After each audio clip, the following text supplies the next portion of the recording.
जीवन में देखिए दो तरह के भक्त होते हैं। या तो भक्त भगवान से इतना प्यार करता है कि कोई परिस्थिति आ जाए वो भगवान को नहीं छोड़ता, और जब इस भक्त का प्यार सबसे उच्च श्रेणी पर भगवान के प्रति पहुंच जाता है तो स्थिति बदल जाती है। क्या बदलती है? अब ऐसा समय है कि भक्त चाहे जहां रहे, भगवान उस भक्त को एक मिनट के लिए नहीं छोड़ते। भक्त के साथ सदैव भगवान परछाई बन के चलते रहते हैं। भक्त का सुख सुख, भक्त का दुख दुख। शकुबाई जी की कथा सुनी है कभी आपने?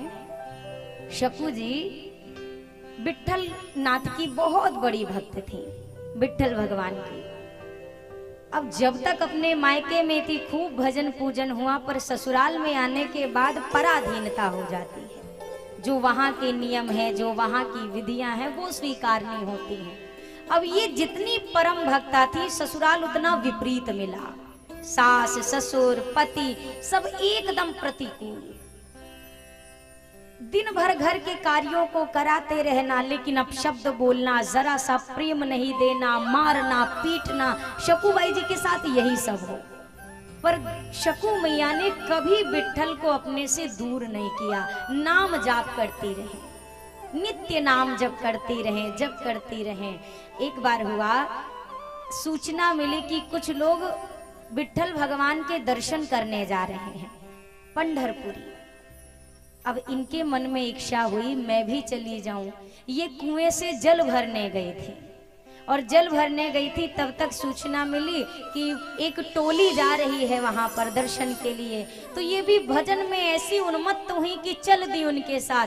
तब तक किसी गांव वाले ने आकर सास को चुगली लगा दी कि तुम्हारी बहू तो संतों के बीच नाचती हुई जा रही है कहीं। सासू माँ हाथ में लाठी लेकर पहुंची, वहीं से पीटते हुए बालों को पकड़कर घसीटते हुए घर लेकर बांध दिया। 15 दिन बीत गए, भूखी प्यासी शकुबाई बंधी हैं। कहा कि ये ऐसे इतना पीटा, फिर भी कहती हैं अरे अभी तो तुम्हें मार पड़ी नहीं है ठीक से, इसीलिए तुम इतनी बिगड़ी हुई हो। अभी तुम्हें ठीक से हमने पिटाई नहीं की है ना, एक समय भी भोजन मत दो, जल मत दो, इसके होश ठिकाने आ जाएंगे। बांध कर छोड़ दिया वहीं पर एक कमरे में, बंधी पड़ी है। हा विठल, हा विठला, बस यही नाम जब चल रहा है, यही नाम जब चल रहा है। ठाकुर जी को बड़ी दया आई। ठाकुर जी एक स्त्री का वेश बना के आए, आकर के कहने लगे शकू, एक ना टोली पंढरपुरी जा रही है, तू जाना चाहे तो चली जा। उसने कहा तुम कौन हो? बोला मैं तुम्हारी सखी हूँ। बोला पर मैं तो तुम्हें नहीं जानती। ठाकुर जी ने कहा पर मैं तुम्हें बहुत अच्छे से जानती हूँ, तुमसे तो मेरी पुरानी यारी है, तुम भले मुझे भूल बैठी हो, पहचान नहीं रही।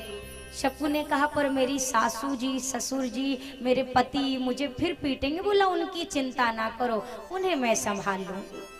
शकुबाई को भेज दिया। शकुबाई इधर चली गई, और यहाँ ठाकुर जी शकुबाई का रूप लेकर के उसी तरह बंधन में बंध के वहीं खंभे के पास बैठे रहे।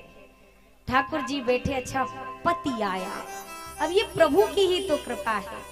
जीवन में जिस पति ने शकू की ओर प्रेम की एक दृष्टि नहीं डाली, आज वो शकू के पास आकर कहते, यानी ठाकुर जी के पास, इनको देखकर किसे ना प्यार आ जाए, आकर कहता है शकू तू क्यों अपनी मनमानी करती है, क्यों नहीं बात मानती माता जी की? माँ है मेरी, मैं विरोध नहीं कर सकता। चल देख मैं तुझे खोल रहा हूँ, पर वचन दे कि आज के बाद तू हमारे विपरीत जाकर कोई काम नहीं करेगी।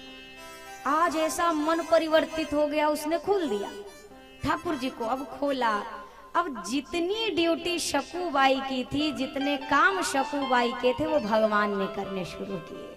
सासू जी के कपड़े धोना, ससुर जी के कपड़े धोना, पति का पूरा ख्याल रखना जैसे एक पत्नी रखती है, समय पर पानी, समय पर भोजन, वस्त्र कहाँ है, कौन सी चीज की कब आवश्यकता है। लग गए ठाकुर जी, महीनों लगे रहे, महीनों लगे रहे। अच्छा इधर शकुबाई पहुंची विठलनाथ के सामने। मंदिर में खड़ी थी। इधर विट्ठल भगवान को जैसे शकुबाई ने देखा, शकू जी के मुंह से निकला, जब तक ये शरीर है हे विट्ठल, अब आपके द्वार को छोड़कर मैं कहीं ना जाऊं, कभी ना जाऊं, ऐसा संकल्प लिया।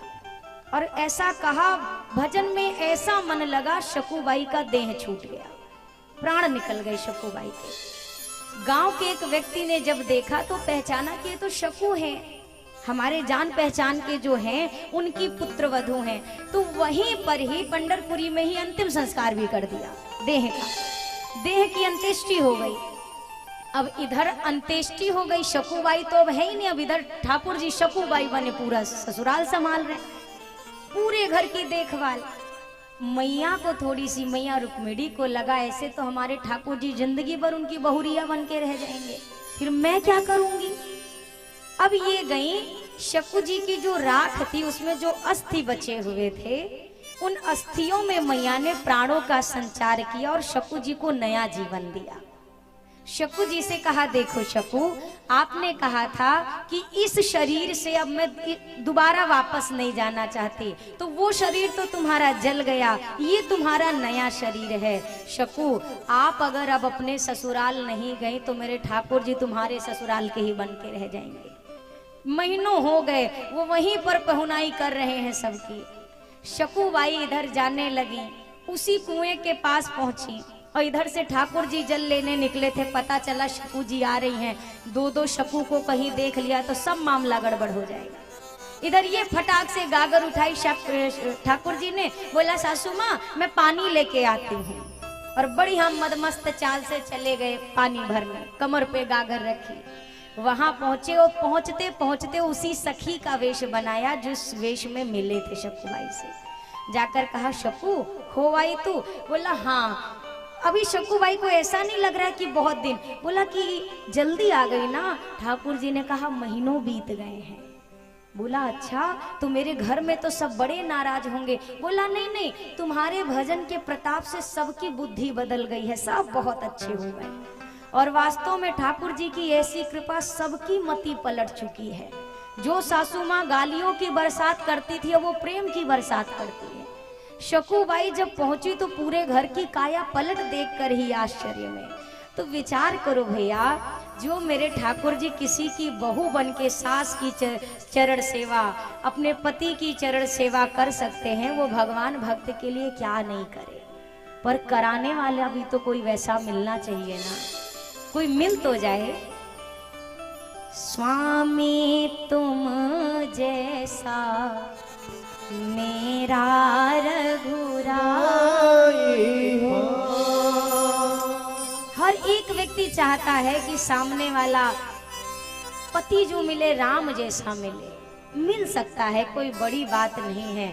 जीवन में अगर स्वयं माँ जानकी के कुछ आचरण आ गए तो सबके भीतर कहीं ना कहीं राम छुपा है। उस राम को बाहर निकालने में आपकी बड़ी मदद हो जाए।